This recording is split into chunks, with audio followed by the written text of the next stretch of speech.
ఎడారిలో సెలయేర్లు. అక్టోబర్ 5వ తారీఖు. కొంతకాలమైన తరువాత ఆ నీరు ఎండిపోయెను. మొదటి రాజుల గ్రంథము 17వ అధ్యాయము 7వ వచనం.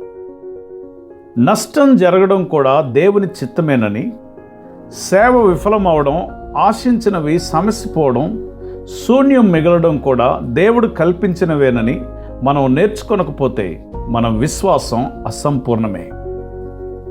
ఇహలోకపరంగా మనకున్న లోటులకు బదులుగా ఆత్మపరంగా సమృద్ధి కలుగుతుంది. ఎండిపోతున్న సెలయేరు ప్రక్కన కూర్చొని ఆలోచిస్తూ ఉన్న ఏలియాలో మనందరి జీవితాలకు పోలిక కనిపిస్తున్నది. కొంతకాలమైన తర్వాత ఆ నీరు ఎండిపోయెను. ఈనాడు జరుగుతున్న చరిత్ర కూడా ఇదే. రేపటికి ప్రవచనం ఇదే. వరాల మీద ఆశ పెట్టుకోవడానికి, వరాలనిచ్చేవాని మీద ఆశ పెట్టుకోవడానికి తేడా ఉంది. వరం మంచిదిగా కనిపించవచ్చు కానీ వరప్రదాతది శాశ్వత ప్రేమ. ఏలియాకు సారెపతు చేరేదాకా కెరీతు చాలా జటిల సమస్య. చేరిన తర్వాత అంతా స్పష్టమైంది. కఠినంగా మాట్లాడిన మాటలెన్నడూ దేవుని చివరి మాటలు కావు. వేదన, కన్నీళ్లు ఇవన్నీ జీవితంలోని ఒక దశలో సంభవించేవే. జీవన చరమాంకం సుఖాంతమే. ఏలియాను దేవుడు నేరుగా సారెపతుకు నడిపించినట్లయితే అతనిని అనుభవజ్ఞుడుగాను జ్ఞానిగాను చేసిన ఈ పరిస్థితులను అతడు చూడగలిగేవాడు కాడు. కెరీతులో అతడు విశ్వాసం మూలంగా జీవించాడు. నీ జీవితంలో, నా జీవితంలో కూడా ఇహలోకపు సెలయేరు ఏదైనా ఎండిపోయినట్లయితే మన నిరీక్షణ భూమి ఆకాశాలను సృష్టించిన దేవునిపైనే ఉండాలి.